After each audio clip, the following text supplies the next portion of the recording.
It's one thing to squint at a fuzzy video on YouTube and then decide space aliens do or do not exist. And it's another thing entirely to subject those sightings to the same kind of scientific rigor that puts, say, killers in prison.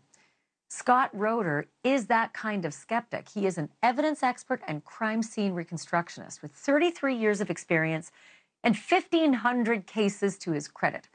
He is the founder of the Evidence Room, a group that assembles specialists in forensic animation, 3D modeling, and motion graphics. He took a close look at the video that was recorded by that family in Las Vegas, and he applied his technology to try to debunk it.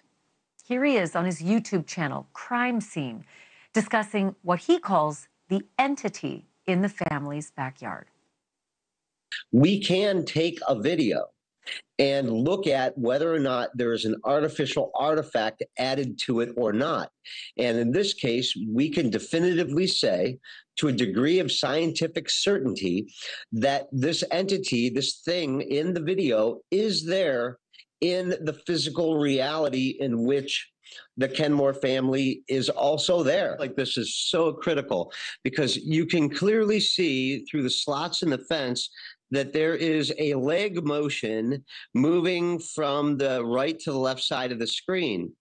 And clearly it is behind there. So this isn't just like a head floating in space. This is a head of that is somehow that does not have full opacity, that the opacity of the head of the shadow is only at about 33% opacity versus a normal shadow, which would be at 100% opacity, or an object in the screen, which is at 100%. And this isn't anything that you did. It's just what you were able to determine, that this shadow being, or this being in the shadows, possibly creating its own shadow or smoky filter or cloaking technique, is not only cloaking itself from the people there, but cloaking itself from the camera itself, in that it's minimizing our ability to identify pixels inside of that shadow. I'm joined now by UFO expert Ben Hansen. He's a former federal agent and now the host of UFO Witness on Discovery Plus. Ben, it's great to have you on the program tonight again. So, I mean, your reaction to what, Scott Roeder did with his analytics, the shadow that you saw that was behind the fence as well as way above the fence. I guess your reaction to all of that. Well, thanks, Ashley. Yeah, I'm excited because it took a while, I think, for anyone to get a copy of the raw video. I don't personally have it, but I'm glad that Scott has done this. I don't detect anything overt as a red flag that I would say that made me suspect that it was edited. So I concur with him on that. And it also appears that there is some sort of shadow that's present behind the slats of the fence, which he pointed out. And then you have kind of a head, it looks like, at the top of the fence. Where I kind of feel it might be a jump is people online then started to say, well, this is evidence of a cloaking creature of some sort. There is a lot going on in the video. If you look, there's 2 or 3 different light sources. And anytime you have that happening, you can have a lot of shadows from different angles. So unfortunately, we'll never have the same exact circumstance where we can go back and test it to see what might be causing a shadow effect. There is this one aspect of it, and I'm not sure if our producers can just let the video go, but when they walk in past the gate, something startles them and they freak out. I mean, for lack of a better description, it's not. There's no way this is acting. Actors don't do it this well.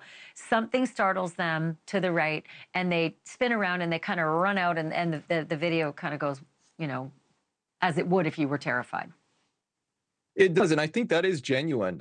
If you look, I think they're looking at something towards the back of the yard, and something spooks them. Where I feel that it might be a little bit of, I don't know, call it forensic gymnastics, is to say that it was caused by this thing off to the right, because as you can see right there, that shadow appears on top of the fence, but he's not looking to the right.